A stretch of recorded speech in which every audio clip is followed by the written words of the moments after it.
I usually open my screen with things that are here for you to see.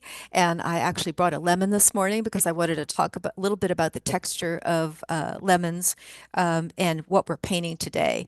One of the things I think we want to remember is that it's a beautiful yellow color. It's one of the colors in our palette that we can use. That's either we can use lemon yellow, we can use Hansa yellow, Aurelian yellow.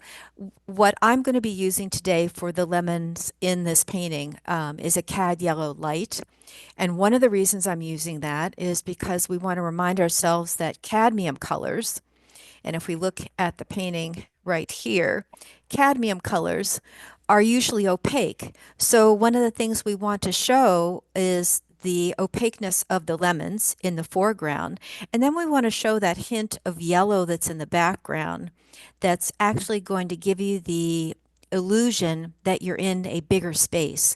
So the rule here is, and this is for everybody as you're painting, when you use a color in a certain area of a painting, and this is actually uh, a kind of caveat that a lot of plein air painters use.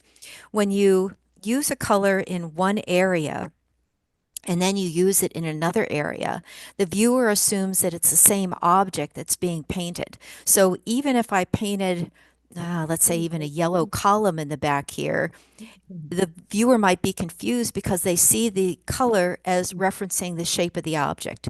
So when we're painting, we have to be careful to make sure that whatever colors we use in the foreground, we either refer to in a blurred fashion in the background to create space, or we work with them so that there isn't a two or three of the same things in the painting that are the same color. Case in point would be a friend of mine who's working on a painting where she has a red motorcycle in the front of the painting. And this was from an Italian piece.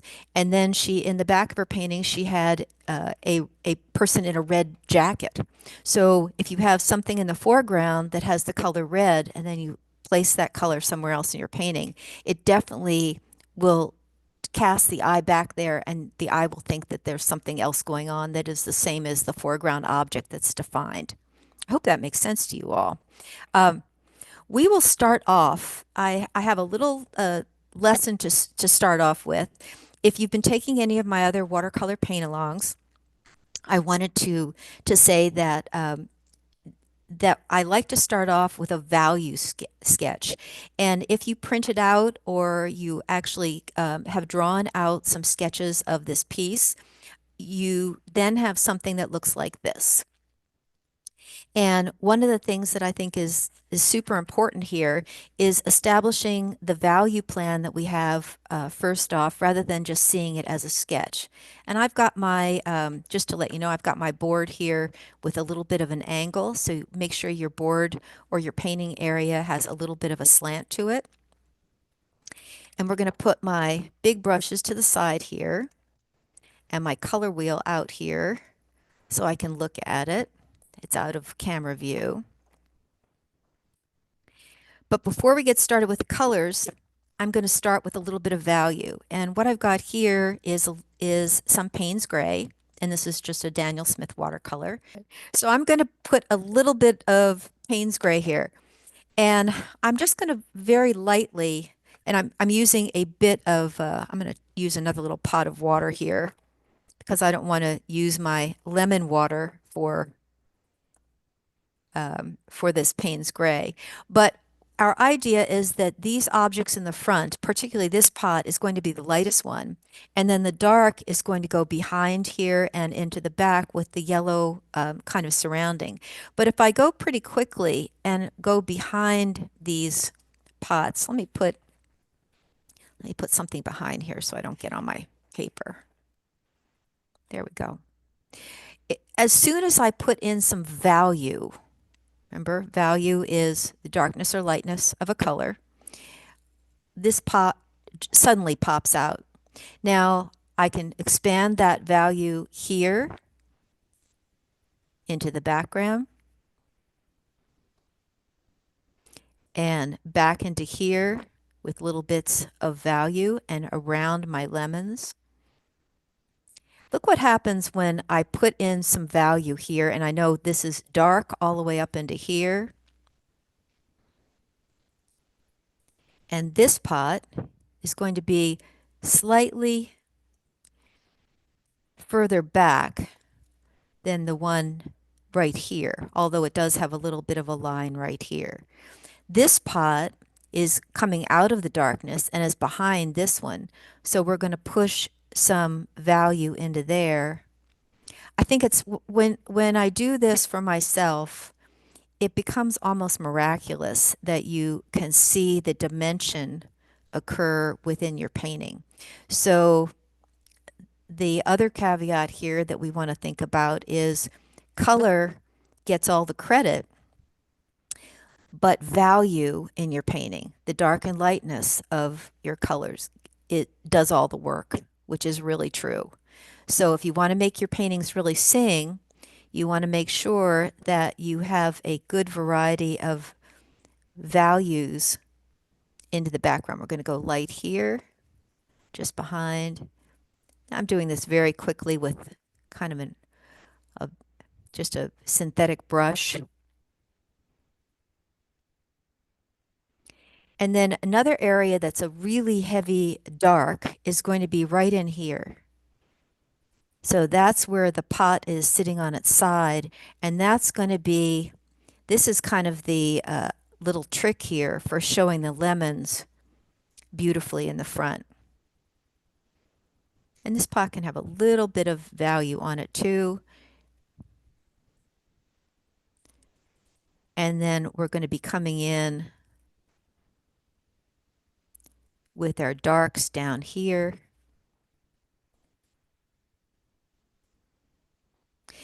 What this does in your head and as you're painting, it establishes a kind of a hierarchy of objects.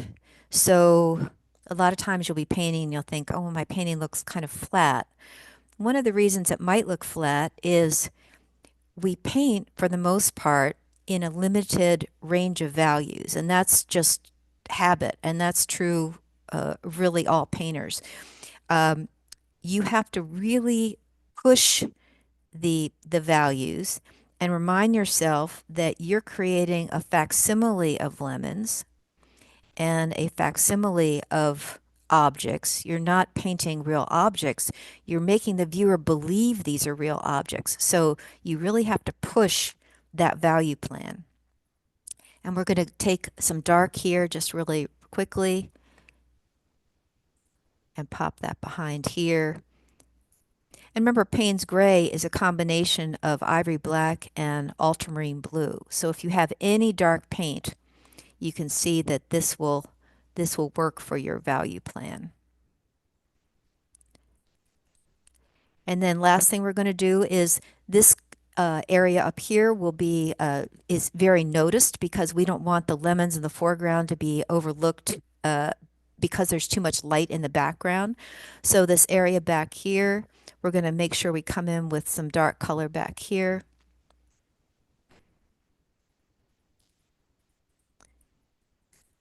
And we're going to pull that all the way down. No need to do any detail in this. Look at that, how it just kind of surrounds that piece and makes you really look at your foreground objects. We're going to get this a little bit darker here. Get that dark in there. And I hope that helps you. Let me give you that's one I did quickly. So this is just like Julia Child, where or Famous Cooks, where I have one ready that's already done, coming out of the oven. And this would be your final value plan. So you can see that what I've done here is I've really, and this is dried and it's just on my copy paper, but you can see that it really has the super darks in here, super darks here, super darks there, and very little detail. So let's get started on our painting. All right. I know you're very excited about the yellow, so we are going to start off here with a combination of burnt sienna and yellows and a little bit of greens or blues into the background. So let me show you my brushes. I've got the brushes that I showed you before, which are my squirrel brushes. We probably will not need our super detail brush today, so I'm going to put that aside. We will need a number 14 or number 12 synthetic, and then a detail brush. If you have other brushes, which might be square brushes, you can use them as well. If you find it easier to cut an edge with a square brush, that's okay too. So I'm going to put those to the side. And we are ready to go. I've spritzed my colors, give them a little bit more glistening right now. And you'll notice there's a color here. Let me make sure that I can bring this down so we have good light here. There we go. This is my green. I have one green in my palette, absolutely just one green. So today we're going to be using the concept, which is we're going to mix all our greens out of our blues. And our blues that we have in succession are Prussian blue, ultramarine blue, cobalt, cerulean, and I do have a turquoise blue here that's on the far end. We may or may not be using that, but we're going to put in some color and we're ready to go. So you can see my water pot tamping. Let me bring this forward a little bit. Bring this over just ever so slightly. There we go. I think we're good. Okay, ready to go. We are going to start off with some yellows. So I'm going to take my yellow and put it right here. Nice clean. We want to keep our water clean for this and our color clean. So that's my first one here. And I'm just going to be putting in now my background. So nothing in the foreground, just into the background. And where you've got your small little objects, let me move this just a little bit, where you've got your lemons, that's going to go into the background. Don't worry about painting a lemon. You're just going to be spotting in some color. And we're starting on dry paper.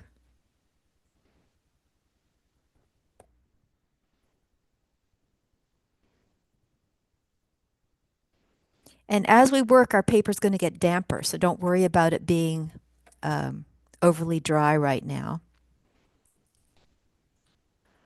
We're going to be coming here and to the side. And make sure you have some of the lemon shapes or the lemon blots go off the top of the paper here. So our lemons aren't going to be all confined to just by the pots. They're going to be going off. Maybe there's one over here. And this can be painted out later. Don't worry about it. Make sure you have enough color on your brush. And we are then going to go into our burnt sienna. And I'm going to actually take that burnt sienna and put it into my yellow pot that I have here. So it's going to be slightly warm. Just slightly warm. And tamp that. We're going to go here and around this pot to the side.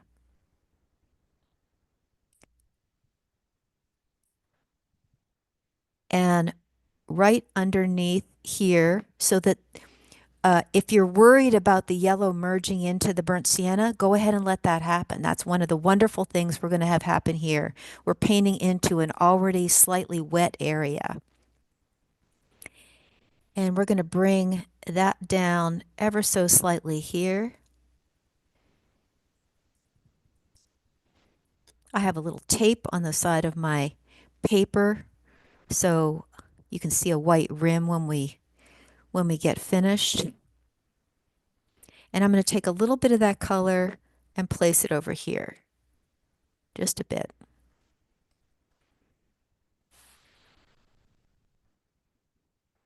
I'm going to keep a paper towel kind of close.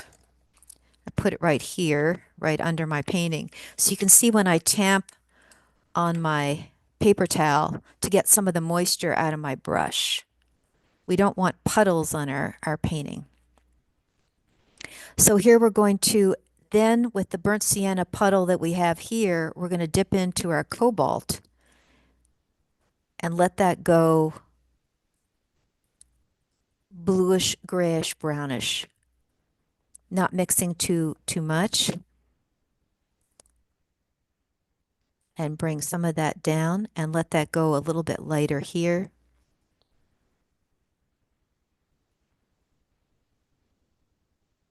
Around that pot, and see how that is starting to merge and mingle right here.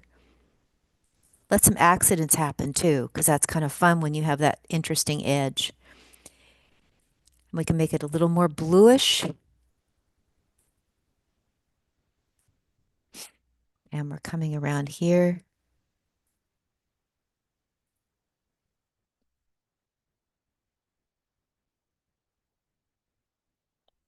Remembering that watercolor is looks dark when you put it down and then establishes itself as about 30% lighter when you see the colors dry. So one of the things that happens as you're painting is you end up putting down what you think is going to be the value when in fact it will dry approximately 30% lighter. And then the tendency is to go back over many times. Take your brush here. This is something you can do that'll lay a nice little kind of texture here if you want to use it. Take your brush and let it skip across the paper here in the foreground, avoiding your lemons.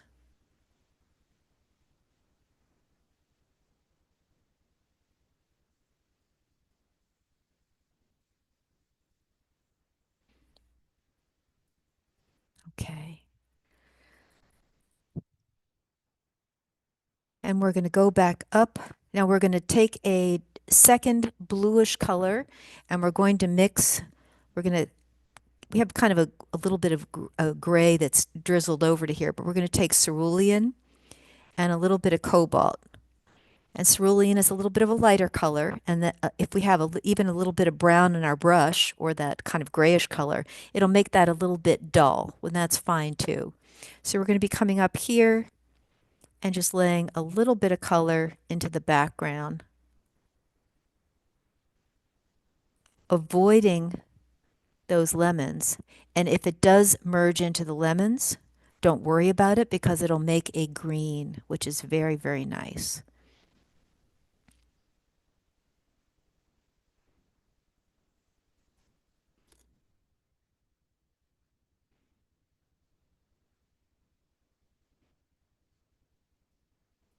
So we're just dotting that in and around those background lemons.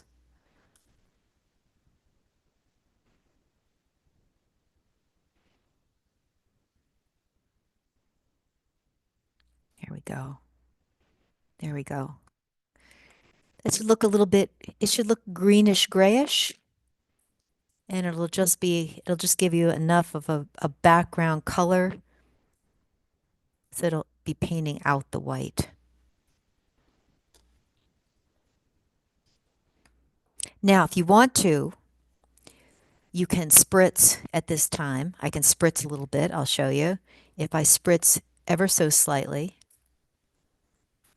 just a little bit, it'll get that mingling and merging that I've talked about in some of our other paint-alongs.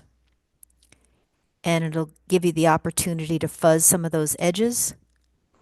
Once watercolor paper is dry, it's really hard to go back in to soften or change anything, and you want to do all your softening and changing at the first part.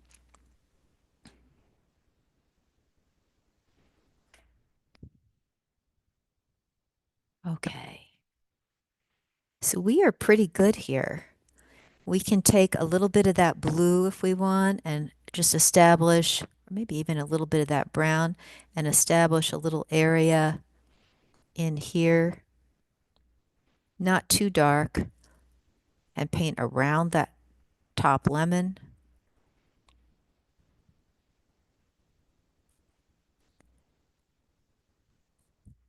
And now you've really kind of surrounded the pots, and you have the idea that there is something going on in the background here and something going on in the foreground.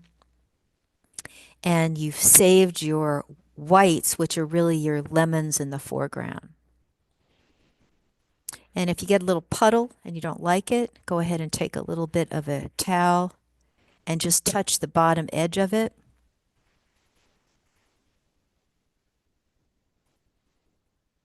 There you go. Okay. So we have a few limited colors we're using today.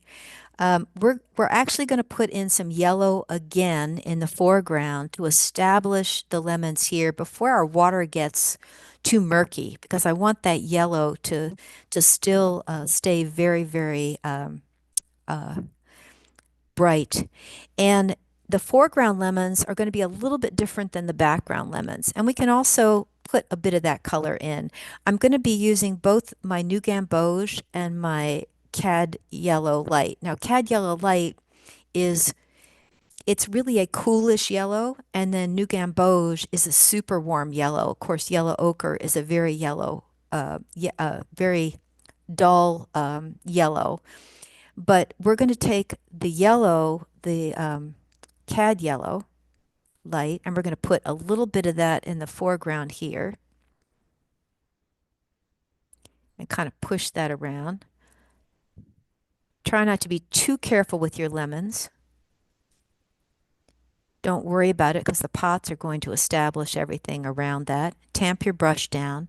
Go into your warm yellow. Now, if you have something like New Gamboge, great. And we're going to tip the New Gamboge onto the top of the lemons here. So they're going to be a little different than the ones that are in the background.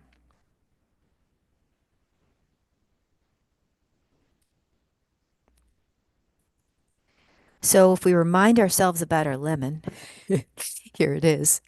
What we're doing is we're looking at the top light area, lightest area.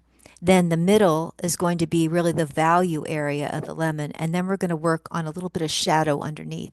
And you can see how the texture actually works. And you can see in my camera, when I establish the value of the shadow under here, it's going to be a little bit blue and a little bit violet, because violet is the opposite color of yellow on our color wheel. Should we look at that real quickly? Here we go. If we have yellow and we have my lemons here, the opposite color is violet, and that will actually establish itself as your shadow color.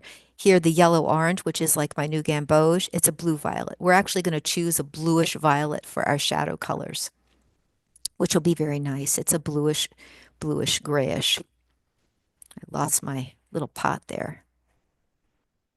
Here we go. Okay, we're going to go back to our grays and we're going to take our pot, which was the cobalt blue and the burnt sienna, and we're going to put a little bit more cobalt in it and a little bit of cerulean. A little bit of cerulean, so it's going to go slightly bluish. And if we add a touch of burnt sienna, it's going to go grayish. Okay. And we're working down here, pulling back in again. Keep this fairly light. And we can bring just a little bit of color on the bottom here.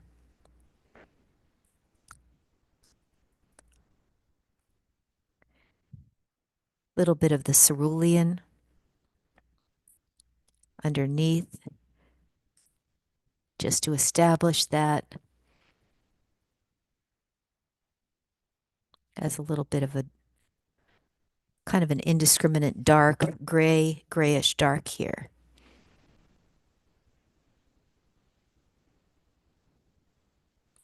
Now our leaves are our greens, and they're going to come in a bit, and we're going to learn how to mix those.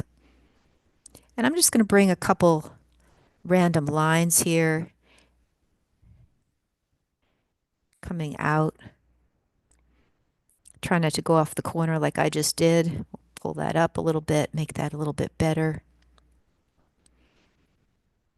That was cerulean, tipping into a little bit of my cobalt. Cobalt, cerulean, tipping back into my gray, and just pulling a few lines across here.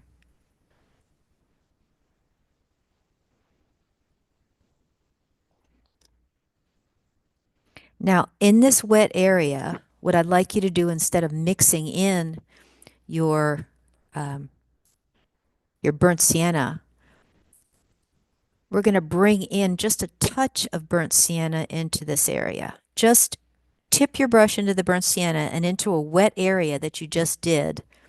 Bring just a little bit of color in there. One of the things that's beautiful about watercolor, and one of the reasons I went into watercolor after a background actually in teaching ceramics and ceramic sculpture for many years, is the accidental quality that watercolor has. Watercolor can do all these beautiful things that no other paint can do. Gouache is very stiff and more like an oil paint. Oil paint, of course, is a very much stiffer paint. Acrylic is stiffer, but watercolor can mingle and merge, which is one of the characteristics of it. And if you try to control it too much, it will have some difficulty in the end, and your paintings may look a little stiff. So one of the things you want to do is let that watercolor do its thing, and then decide later if you want to paint that out or you like that accidental quality. We're doing pretty good here. Okay. Now we've got our pots, and our lemons have already got some color in them here. And we are going to now go into our pots. And let's see what time we've got. We're doing very well here with my little start there. With the, we're doing quite well. Okay. So the pots are traditional terracotta pots, and we've got some terracotta in the background, but we also have some terracotta that's all going to go into the foreground. Let's take a look at something really quickly. What we've established here is we've established color. Now, color is not value. So what we've got is pretty much, if you can see this value finder, we pretty much have established values from white to middle gray. And don't worry about the numbers. There's usually 10 values. Sometimes people will use an 8-value system. But in this case, we've really established things that are mostly in this range. What we want to do to make a successful watercolor is use the range that goes from the mid-tone up to the dark. And this is where we're going to go next. So as you can see, the colors that I put on in the first array are now a little bit lighter than they were before, and they're starting to fade into the paper. And now we've got really white all the way through a very light gray, and then the darkest color really we have is, I would say, probably 4 over from white, and we haven't turned the corner yet and gone down here into what we consider our darker values. This is where watercolor gets more exciting, because what we're doing now is we're establishing a hierarchy of value within the color, and that's a lot of fun. So I think now I'm going to switch over. This is my brush that had a lot of water in it. Let me just switch over now. I'm trying to think if I want to do that. I'll keep with this brush for a bit, and then I'm going to switch over to my synthetic brush, and that's going to be my my number 14. So both of these are going to be used in this, and then my detail brush, which there isn't a lot of detail in this piece. Okay, so let's get started on our burnt sienna. We're going to make another little pot here. Cleaner. And I'd like you to put a little bit of yellow ochre in that. So we don't want it to be a straight burnt sienna. Now, the other thing I want to mention as we're painting, some teachers teach mixing on the palette and mixing thoroughly. You want to do 3 swipes when you do watercolor. So tip into the color, rinse, tamp, tip into your other color, add no more than 3 little swirls. One of the things that happens, and one of the reasons I tell you about teaching ceramics, is the more you start stirring elements, and particularly things like yellow ochre and burnt sienna, the more saturated the molecules become and the less reflective they become. So one of the things that happens in watercolor is the more you stir it on your palette, the more it will actually dull the color. So least amount of mixing as possible. So let's go in here. We're going to go up here, and things are dry, I believe, in the top. This is fairly dry, so we don't have to worry about anything um, kind of fuzzing over into here. We're keeping our shapes nice.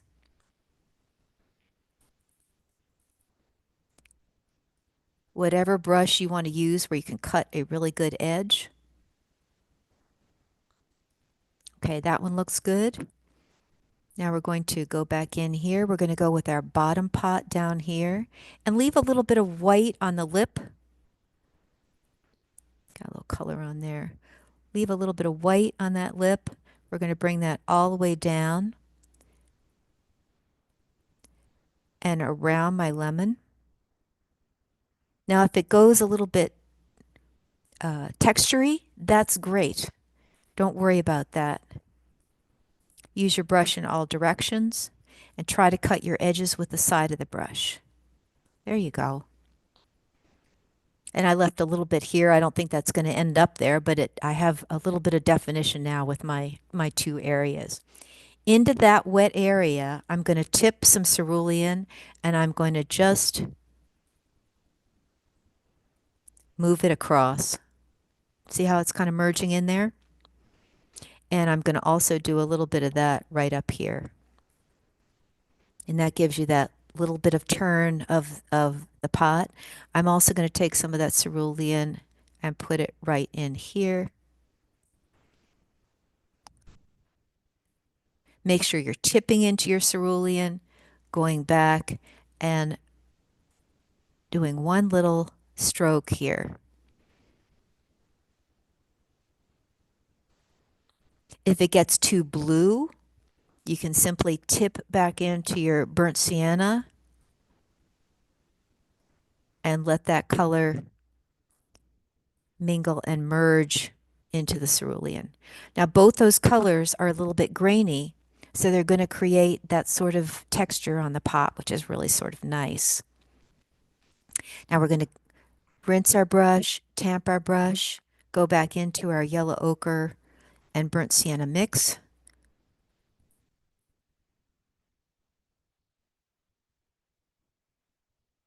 A little bit of water.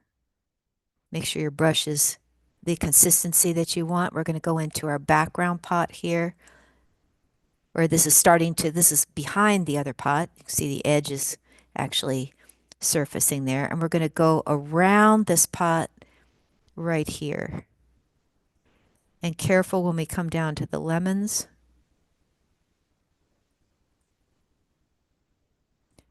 Right here.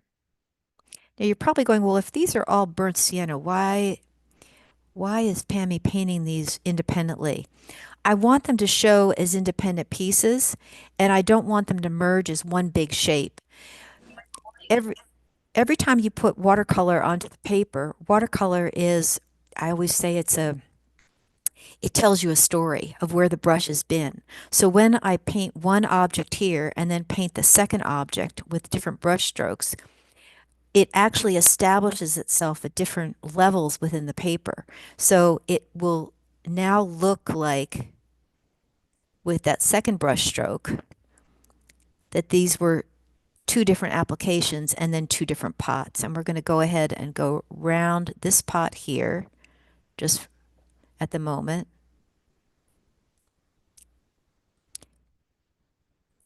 And let a little bit of that white edge show. That's okay. That would be great. Now, into these wet areas, just like we did over here, we're going to take a little bit of blue, and we can tip into our cobalt blue and tip into our cerulean, both of them. And we're going to take a little bit and put it into that wet area. This is my background pot. And because that's turning a little bit too blue, we're going to put just a little bit more burnt sienna into that.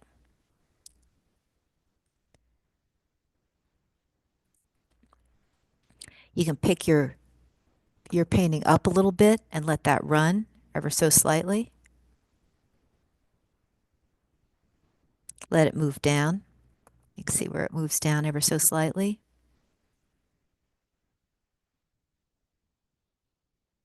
There, that's a little better. And I'm going to line this pot just ever so slightly.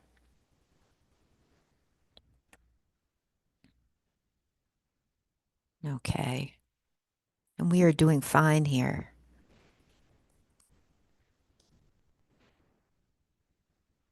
This pot's going to get some more shadow later, so don't worry about that. You can see now that this has started to merge a little bit. We're now ready to start with some of our greens. So what I'm going to do now, let me pull this down just ever so slightly. I've avoided this, which is okay. I think what I'd like to do now is go into my darks and let this edge dry and let these edges dry all around here. And we're going to move from the side up to the top and establish our darks right now. So now I'm going to switch brushes. And we are going to go over to this is my number 14. This is a King Art synthetic brush. I really like this brush. It is a synthetic.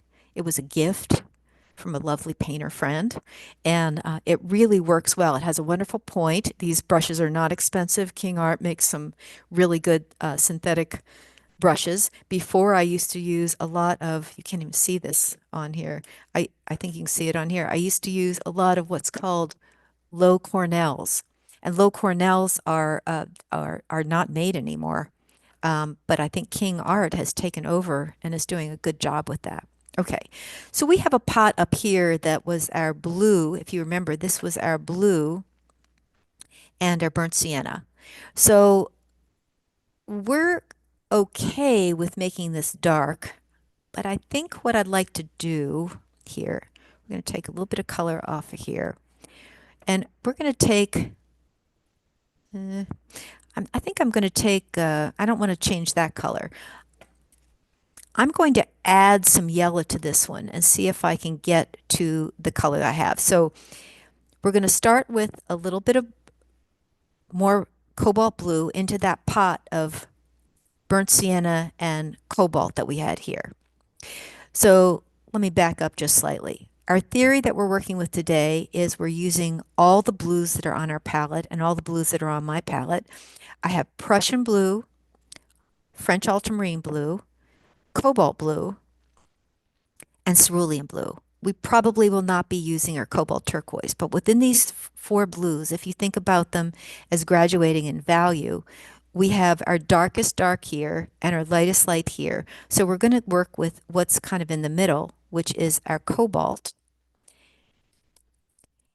And I'm going to be mixing in a little bit of New Gamboge into this, which is going to make a dark green. And I'm going to go a little bit deeper with more cobalt and a little bit more burnt sienna. Now we have something that I would call is really, it looks like a deep, dark, dusky green. And we're going to start working in behind here. So we're going to start up in the corner.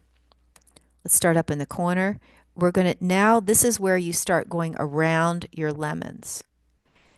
And not doing a great job around the lemons. You want some of them to look as if they're just kind of fading into the background.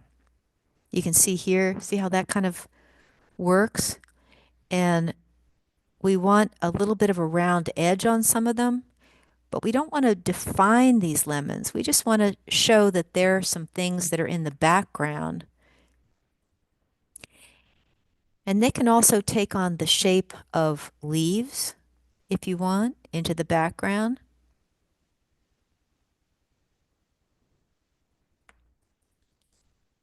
And if you tip your brush down, you can bring a couple lines across here as if there were some branches.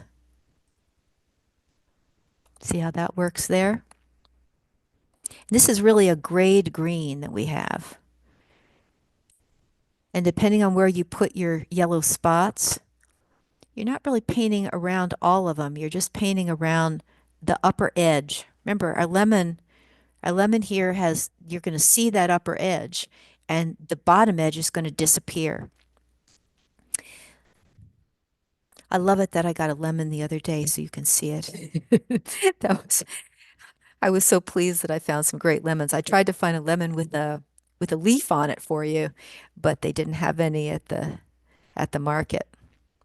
So we are going back into our cobalt, going back into our cobalt, touching it with a little bit of burnt sienna, and going back into our new gamboge. And that's going to turn that green.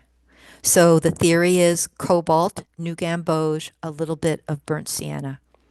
And we're going to pull that dark down here. Now maybe there's some background shapes here that are coming all the way across. We're starting up at the top.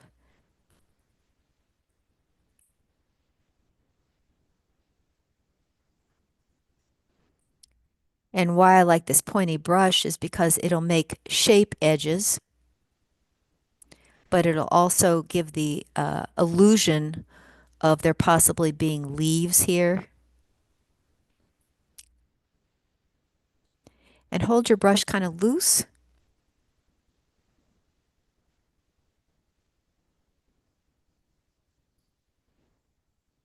You're just kind of going in, finding some shapes, maybe up at the top there. Loading back on our brush. Well, that looks pretty nice. Now here on this side, I'm going to lay in a dark right behind that pot. And I want to go right up to that edge. And then we're going to come here. We're working down onto the sides. You can work from the sides up or the sides down. This is a piece that you could paint many different ways with different combinations of color.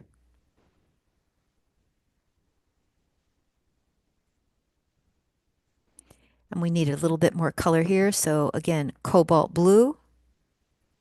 You can touch the cerulean in there if you like. So we're using both our lighter blues, our mid blue and our lightest blue. Little bit of new gamboge and a touch of burnt sienna to make it go kind of murky green. And we're coming back in here, a little bit more cobalt in here.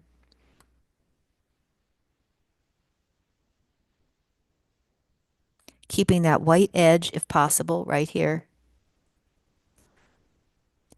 And we're not going to do a continuous dark here. We're going to do one area here, and we're going to skip and go one area here. So it looks like maybe there's a little bit of a break in the garden here. A little bit more cobalt in there, and bringing that all the way down here and then across. And right down to the bottom of this pot.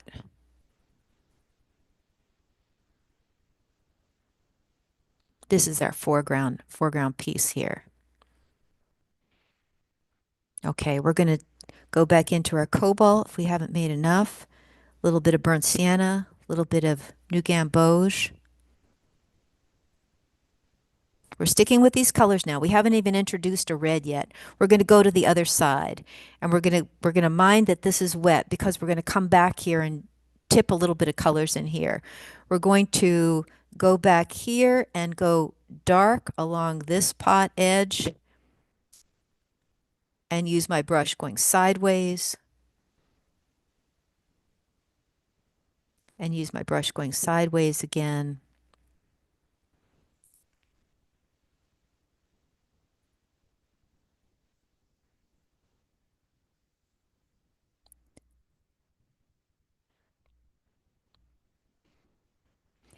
And we're going to rinse our brush, tamp our brush, and on this top line here, we're going to, now this is a wet brush, or it's damp, we're going to just run that over that edge and let that fuzz. See how that fuzzes? We're going to do the same thing over here and in a few of the areas we have that looks sharp to us that we want to fuzz out. You could either do this with a spray bottle, or you can take some of the color. Here's the little trick. Take some of that color and move that color on the bottom of the lemons ever so slightly to give the illusion of a shadow. Just a little bit.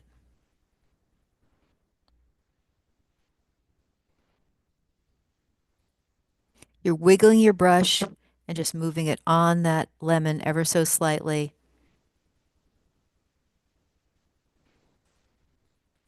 I usually use my camera and have us go in and look at things very close up, but because I'm scared we'll lose the photo, I'm going to show you this very closely.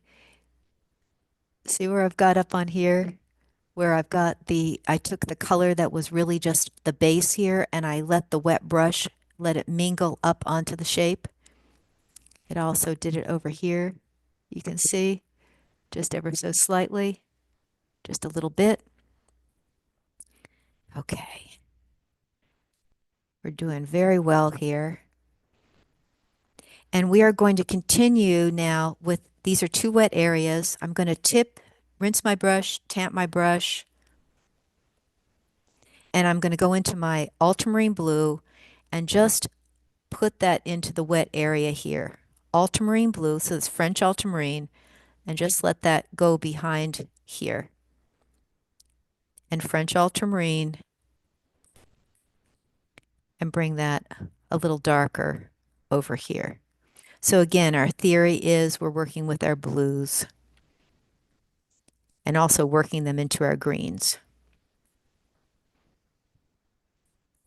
Okay. And if you have a little bit of that on your brush, you can kind of just pull that across there as a detail. You could pull that across there as a detail. A little bit of that on your brush. Pull that across there as a detail. There we go. Now, if things get too thick and you want them to move a little bit more, light spritz, light spritz. And we're going to work this area down again. We're going to go back into our green, cobalt blue, new gamboge, a little bit of burnt sienna, a little bit heavy on the cobalt to make that murky green. And now we're going to bring that down again into this area. We're going to go all the way around here. Now, some of these, again, you can have little twigs or sticks that are in the background coming around. And let your accidental shapes happen. There's some really fun things that you can have happen here. Little guys right here.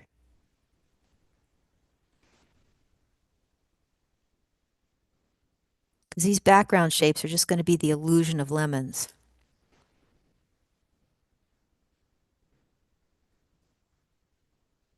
And this kind of happened accidentally for me, which was kind of nice. It was a thing that turned into a couple leaves there, so I kind of like that. These guys here, a little bit behind here. Let your brush kind of dance on the paper a little bit.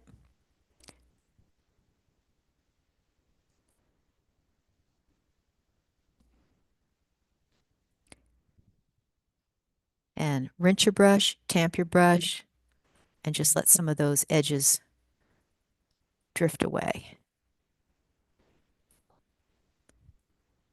Just let them kind of fuzz away. There we go. Okay.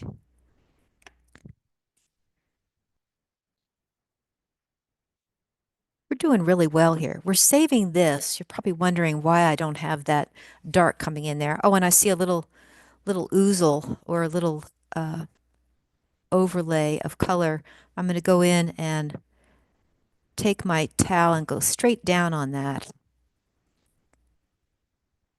And that's going to pick that up. That's fine.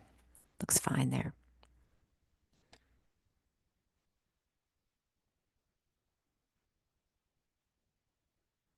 Okay. Now we've got a couple areas we want to address with the darks. And we really want our darks to be addressed here. So let me see how we're doing on time. We're doing great. We are now going to take this pot of green and we're going to mix a couple more pots of green here because I want this to look, this one is our murky green. We're going to mix up two other greens here. Let me make sure that I have my palette on camera. I think I do. So we've got one murky green here, very murky green.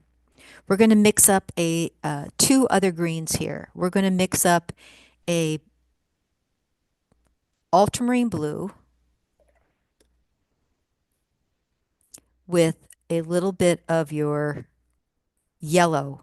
Now that's going to make a more minty sort of greens. This is French ultramarine blue with your cold yellow. And you can see that that's a little bit different color. I think on camera this looks very brown, but this is actually very olivey green. Okay. And I'm going to take, I think I'll just take this out here so you can see all the greens together.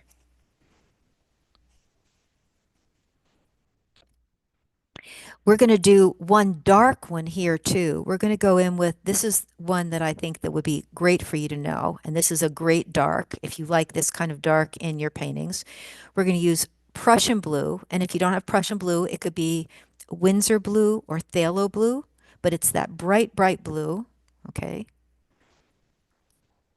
And this is a classic brighter green with New Gamboge. Look at that green. That's a beautiful green. That's a really nice green. Let me see if I can show that to you a little more clearly.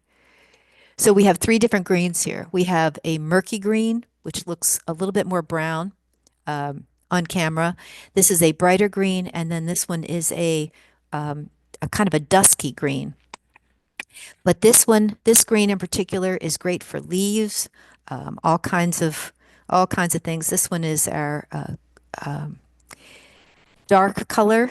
So we are going to now take this, actually our darkest one, which is our Prussian and our New Gamboge. And we're going to go a little bit heavier on the Prussian. Okay. And now to modify that, this is the first time we're actually going to be using a little bit of red.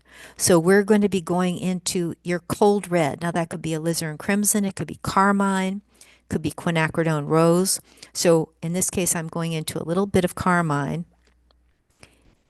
and I'm mixing that into my green, and that's going to make it dark. So Prussian, touch of carmine, and your New Gamboge. Now, if you don't have New Gamboge, you can use any of your warm yellows, but you'll have a little bit different look to your greens, which is okay. So you want this to be just a little bit duller, a little bit more of a cold red. And now we're going to go in here and we're actually going to go behind this pot. This edge is going to be sharp.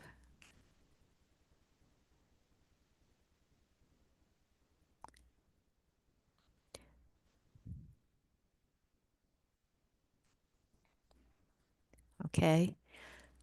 Now you're going, well, I don't want to seed that pot too much. So we're going to take this, a lighter version of that, add a little water to that, and we're actually going to go over here and allow that color to merge in behind this pot. So we're going to pull over that bit of greenish onto the terracotta pot.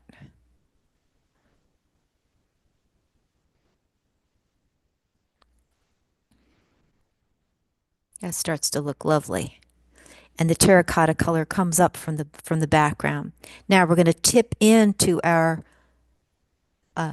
Prussian, And we're going to lay in that color right here and let that mingle on the edge because we want this edge to be sharp here and soft there.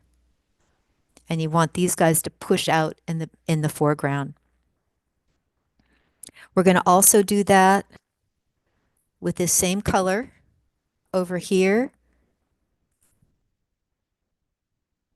Now this one is not quite as critical, and there's not going to be as much of a bleed between these two pots, although you can have one if you like. And this is with our Prussian blue. Move this light just a little bit.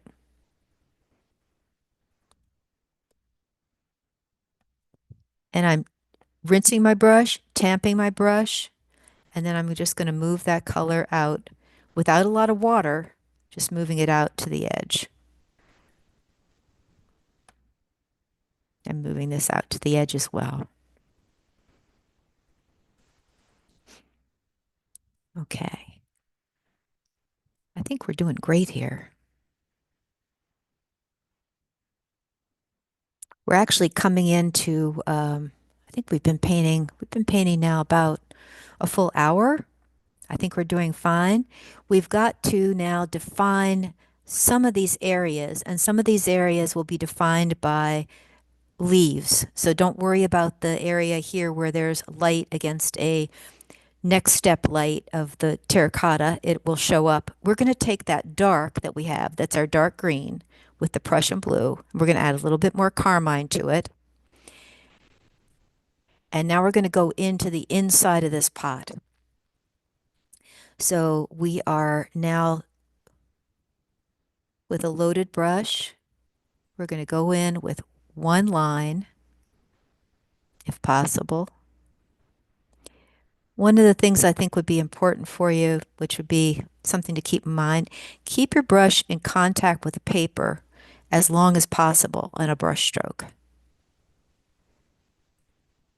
So rather than picking it up and putting it back down, try to keep that brush wiggling on the paper and see if you can get it to actually consistently make that shape for you. That's something you can practice, which is a lot of fun to do.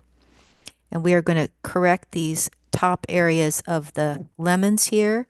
And now I'm going to take some ultramarine blue and I'm going to float that in to that dark.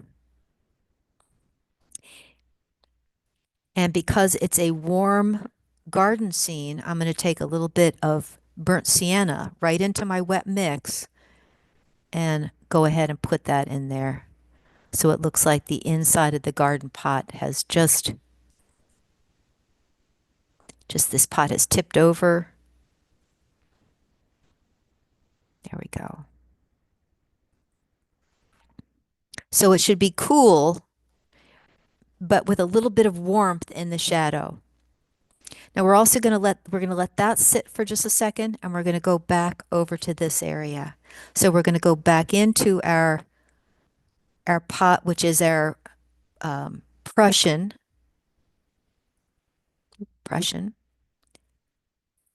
burnt sienna, and a little bit of our new gamboge.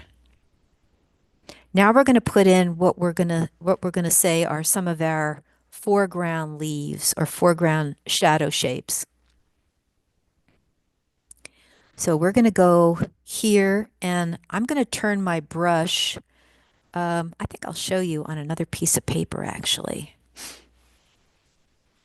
Let's see if I have a piece of paper here. If I go this way with my brush, I get one kind of stroke. If I wiggle it back and forth, I get another kind of stroke. But if I have a pointed brush and I simply go in, I've made a leaf. And that's what we're looking to do. We want that stroke, so from the tip of the leaf to the back, and then if you had little stems on here. Okay, so brush down,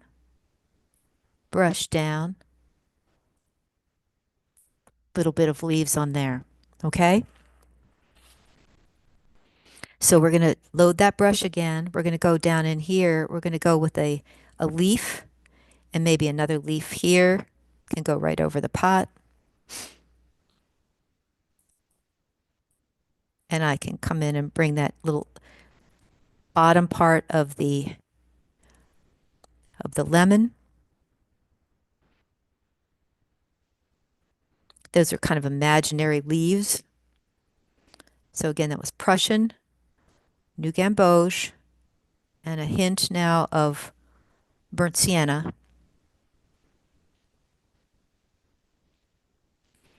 And we're going to bring another leaf in here.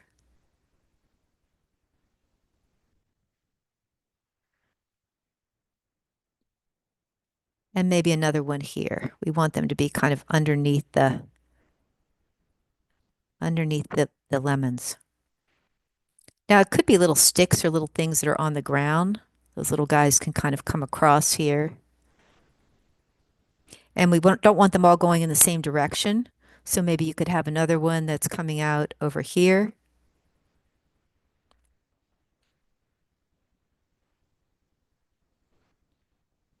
And maybe another one that's coming out over here. There could be ones in the background. Don't want to make them too decorated. And there could be another one that's maybe coming here.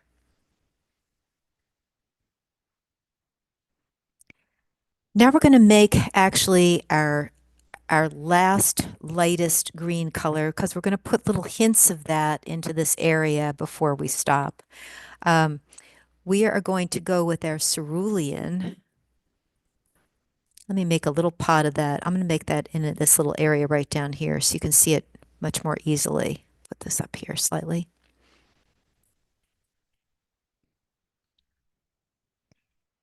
And we are going to mix some New Gamboge into that cerulean.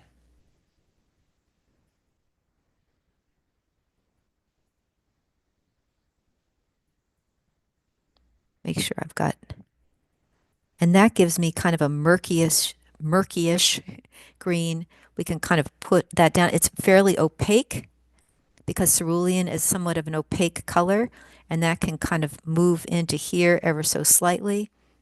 It can just be little bits of color that pick up in and around the pots. It's relating to some of the color we have up there.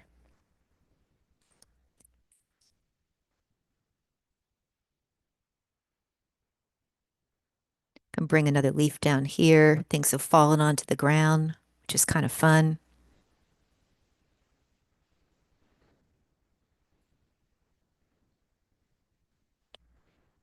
And in some areas here where you've got some like little bit of scrape marks with your watercolor where it didn't quite cover, you can bring in little bits of green in here, just as if things fell onto the ground. Just a little bit, and soften them ever so slightly with the side of your brush.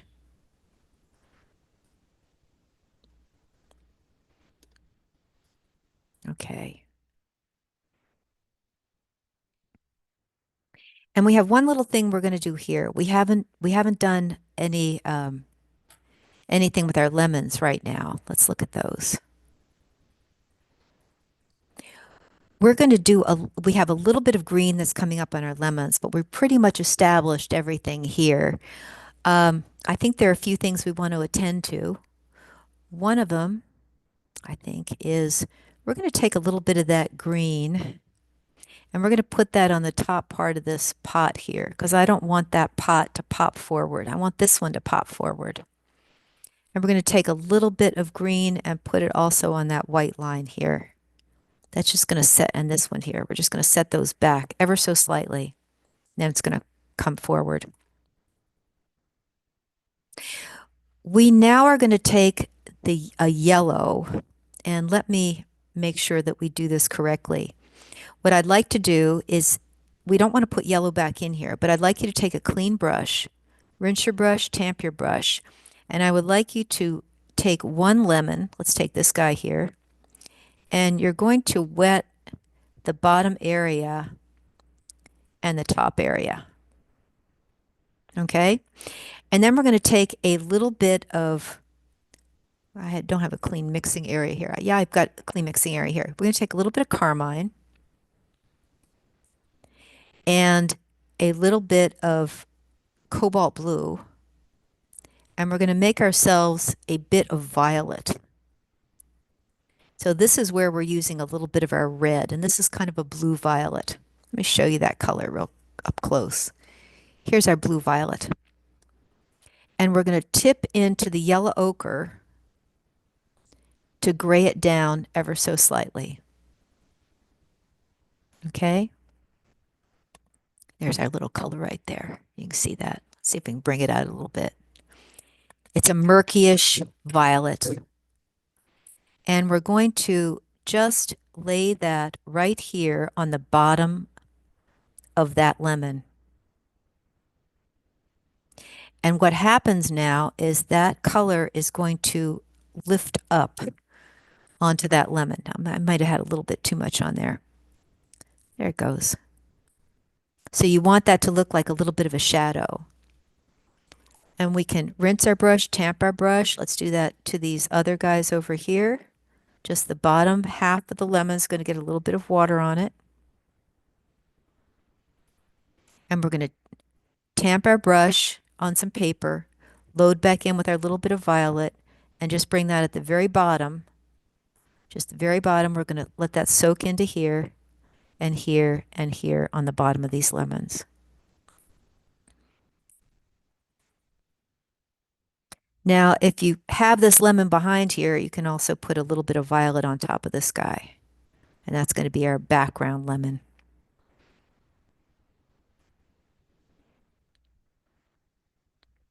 And if you get a line there, go ahead and tamp down, tamp down, tamp down, tamp down ever so slightly. It should look like a nice variation on there. Okay, we're doing pretty well. We've got just a few more things to do here. We are going to go back in. We're going to make a clean spot now. I didn't really want to get rid of any of these colors, but I'm going to get rid of these greens here, which are my lighter greens, so that you guys can see everything we've got here.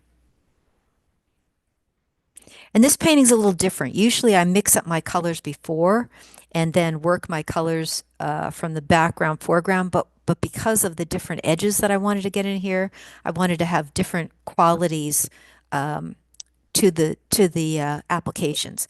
So let's make our color again. This is our pot here. We're going to go in with our burnt sienna, which we wrecked that pot right here, and a little bit of yellow ochre.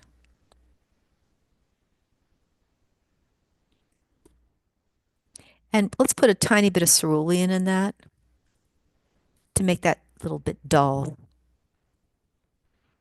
And this is going to be our pot right here. So we're going to go all the way over this edge and all the way back.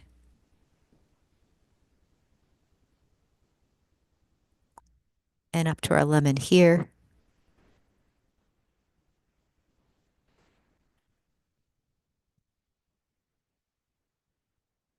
Oh, that looks nice. And that gives it a little bit of light on the foreground. We're going to take a little bit of cerulean, tip it in the cerulean, tip it into the cobalt blue, and then we're just going to let that kind of drift into that wet area here behind the lemon. And maybe let that drift in over here where it's darker on the side. If it gets too blue, you can always put some burnt sienna into it, cool it back down.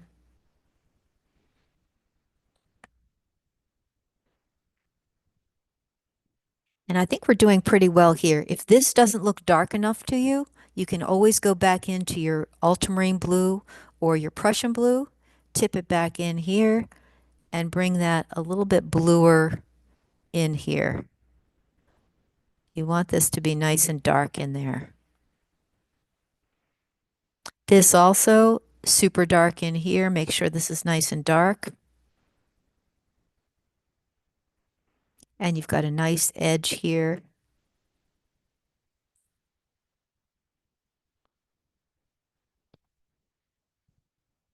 Okay. So here's another little trick that I wanted to show you. If you have a paper towel and this area down here is getting pretty dry. Go ahead and cover up your lemons here. Get a little piece, you can have a Kleenex, piece of paper towel. And if you have nothing, go ahead and put your hand over that because we're going to spritz a little bit on these pots, meaning I'm going to use my toothbrush. Now, if you don't, it's not my toothbrush. It was a child's toothbrush. You can see it right here. But if you don't have a toothbrush, you can also spritz by taking your hand and putting color down and taking your hand and going like this. We'll do that first, so I'll show you. So we're going to take the green color that we have here. We're going to take a little bit of burnt sienna and put it into this pot and just make it, this is going to be a murky pot. This is going to go dark. And we can take a little bit of our ultramarine blue here and put it into here. And we're just going to make a dark, dark. You can even put a little Prussian in if you want. This is really what we're kind of making a dark and a black. Okay. And you're getting that into your brush. And if I take my brush and tamp it down here, then I can get a little bit of a spritz on this pot. And we're avoiding my lemon. We don't want the lemon to get spritzed. And then if I have a toothbrush, which makes it a little bit easier, go back in, load your brush here, and just spritz a little bit on here, under these pots. Get it a little bit wetter. Toothbrush is a great little trick to do texture on a road. Gives you a little bit. There you go. Got a spritz on my slight. Well, that's a little bug spot on my lemon. And if they're too spotty for you, you can tamp them with a towel, or you can lightly spritz them with a little bit of water. And then you get a little bit of texture into your pot. Move them with a bit with your finger if you like. So it gives the idea of that, of truly a garden pot.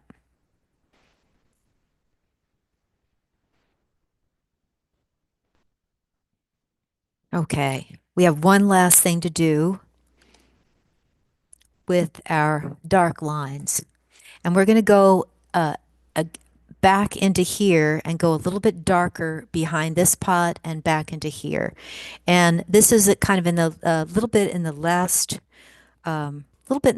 area. We've established everything in the front here. If you wanted to, we're going to go in with this murky dark, which is a dark blue, greenish, brownish.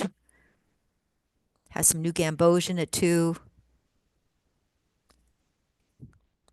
We're going to go in and actually establish the darks behind here. But this is a great brush for doing little lines like this. So when you paint, you're painting like this, but when you want to do detail, you want to hold your brush up about halfway and then go with your brush just a quick line. And we're going to bring that, let me show you where we're going to do that. We're going to bring that dark, which is our murky dark, which was a green at one point. We're going to bring that dark again behind here.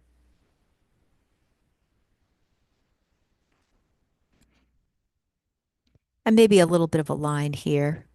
And we're going to bring that dark up here. Remember, we're moving our values. Let's take a look again. We're moving back into here. Remember, we were only here from white to value 5, and now we're moving from 5 all the way into value 9 or 10 with the darkest dark. 10 would be black, but we're moving into a 9, and that's going to give us a lot of punch in the painting. So we're going to be going up here. And don't worry about these hard edges now. We'll take care of those. And we're going to bring that dark all the way to the edge here.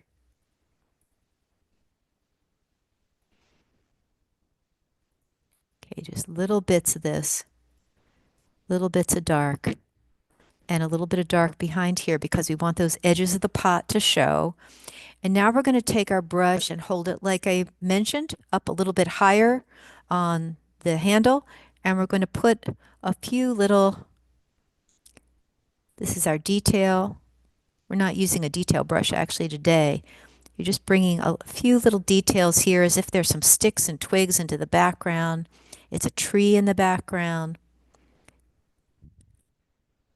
A little bit here. Maybe there's one here.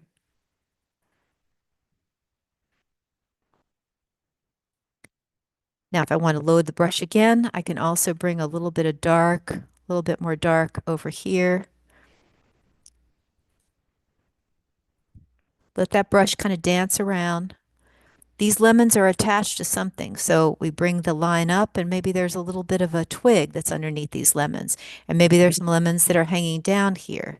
So we've got some that are coming from the top of the painting as well. And maybe there's another one over here. We don't want to overdo it. There could be another one here and maybe another one right in here.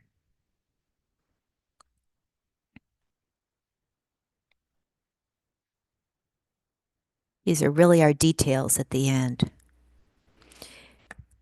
And let's bring this area here. We got our spritzing. I'm going to bring a little bit of dark. I think I forgot a little dark here. I want to bring that dark up so it doesn't look so isolated. And I'm going to mix a little bit of more ultramarine blue because we want that balance on this side. And we are going to work that right here. And I want to get a little bit more dark just right here.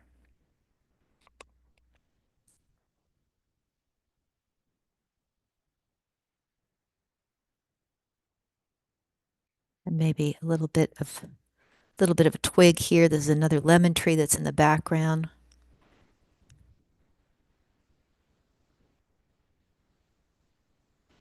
And if any of the lines are getting too sharp, this would be a time to spritz. You can spritz. Always check your spritz before you spritz. One of the things I like to do is spritz onto a napkin and make sure I don't have a big bit of water that comes out, and then just spritz ever so lightly.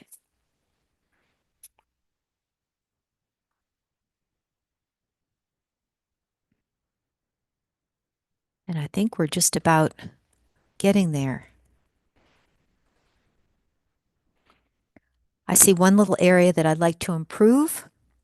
I think I want to bring this lemon. I wanted to bring something in that area that showed that that's the edge of that lemon. And then also I want to do a little bit of detail on my foreground leaves. So in that pot that you have right here, which is Prussian blue and burnt sienna and some gamboge, and I think it even had some cobalt in it, but it's got a lot of color in it and it's fairly dark. Now you can make it go a little bit greener by adding more Prussian and more gamboge. One of the things I learned in a workshop, which was very helpful, is try not to throw out any of your colors. If you can use that color later and mix a lot of color into it and then make it darker, it really helps because now you have the colors that you're using throughout the whole painting. And this dark that you're putting in will not look alien. It won't look like a black or a Payne's gray. It'll look like all the colors together. So we're going to go in here in just the foreground, just ever so slightly, and maybe bring a little bit, just ever so slightly, little bit of detail on a leaf or two, not much, not much, and maybe a little bit here.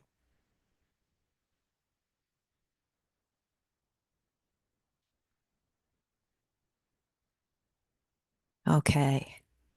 How we doing? We're doing pretty well. Okay. I have one last thing I wanted to show you. And this is a little trick for you. If I think I'm going to spritz this before I do my little trick. I'm going to spritz this area here. There we go. And let that fuzz out here. A fuzzy edge gives the viewer the the idea that something is kind of happening in that painting that's unexplained, and it lets the viewer make up what's going on, which gives it makes them very intrigued, really. Okay, I'm going to get a clean brush. This is my last little thing, and this is using gouache to detail or fix anything that you've kind of had a problem with. So if things merged into your lemons, don't worry about it. If things you lost a little bit of white here, don't worry about it. You can always put a little bit of white back in. But I use Winsor & Newton permanent white gouache. Love this gouache. This one in particular is the most opaque that I've found. There are other good gouaches. Holbein makes a good one, but the Winsor & Newton, this one in particular, is very good. And the permanent gouache, I believe, has, I think I should look at this. I believe it has both titanium and zinc in it, so it makes it very opaque. And it's great for highlights. So one of the things you can do, and I see something here that I want to correct, is this lemon, one of my pencil lines shows up through the yellow because yellow is a fairly transparent color. So what I'm going to do here is I'm going to put a little bit of white gouache on the top of this lemon and feather that ever so slightly. And I'm going to do it just a little bit on here. And you want to use enough gouache when you, the reason I'm tipping into my container is I don't want to put it out on my palette because it'll mix in with the watercolor. But I want it to be creamy enough to move with my brush, but not so thin that it goes on like a very thin paint. And I'm going to do one more here on this little area.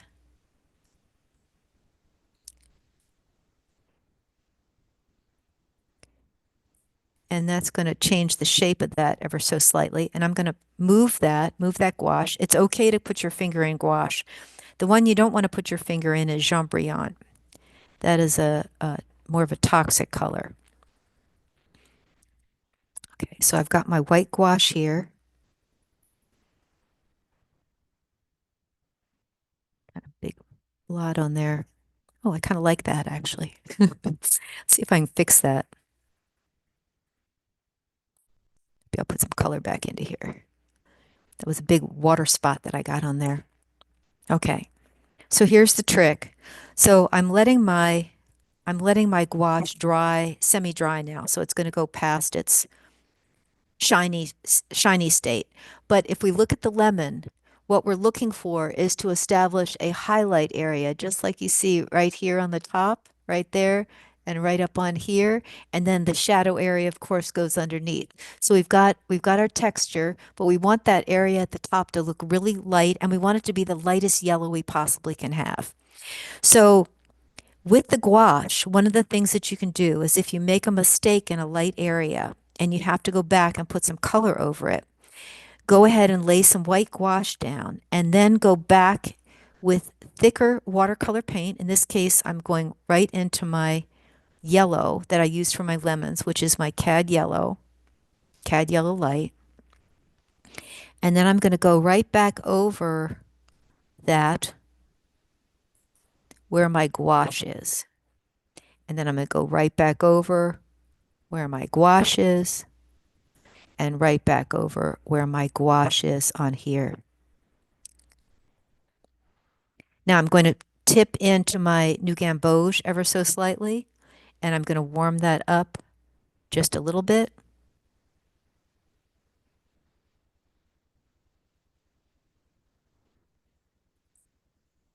But that establishes that edge again. And in this case, it covered up my pencil mark, which I didn't want to see. And if you want a little bit of highlight onto another pot or onto a leaf, you can use a little bit of that. We can also bring a little bit onto here. And we can bring a little bit onto here, making sure that we get that curve right because we want that to feel like it's going around the pot and establishing itself on the other side. We don't want to highlight this guy because this guy is going to be in the background, but we could bring just a little bit of highlight there. We want to look and see if we've got all our little areas that we want highlights on. Maybe we could put a little bit, and you can also take some of that gouache and put it over top of that yellow ever so slightly.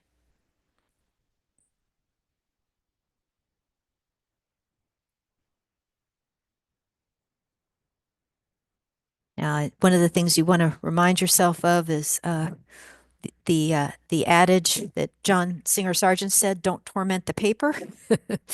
Don't torment your painting. Let your painting be." I'm going to do one more little thing here. There we go. Just little dot. And if you've lost some of the whites into the background and you wanted to go back in, now would be the time to go back in. You can bring in a little bit of white dots into the background. Could be just little guys in here that are little pieces of light. Not much, not much. It just opens up little areas in there. Gives you kind of some fun in there.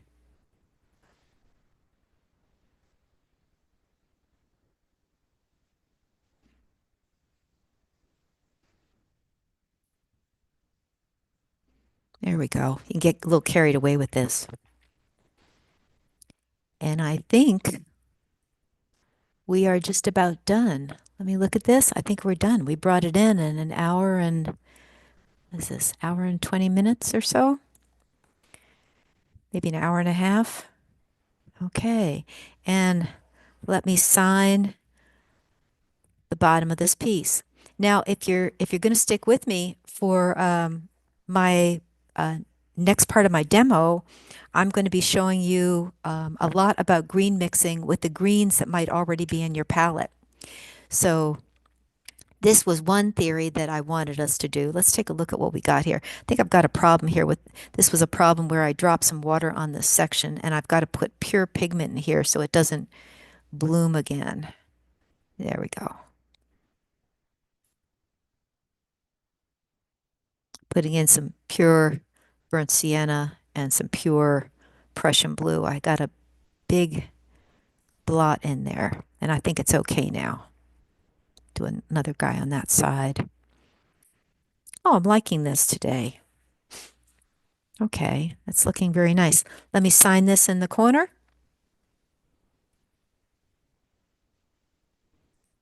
I usually like to sign with the kind of colors I'm using it with. So here we go.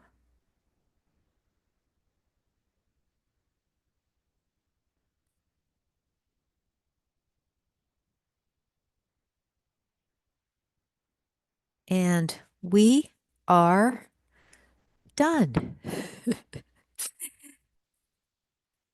There we go.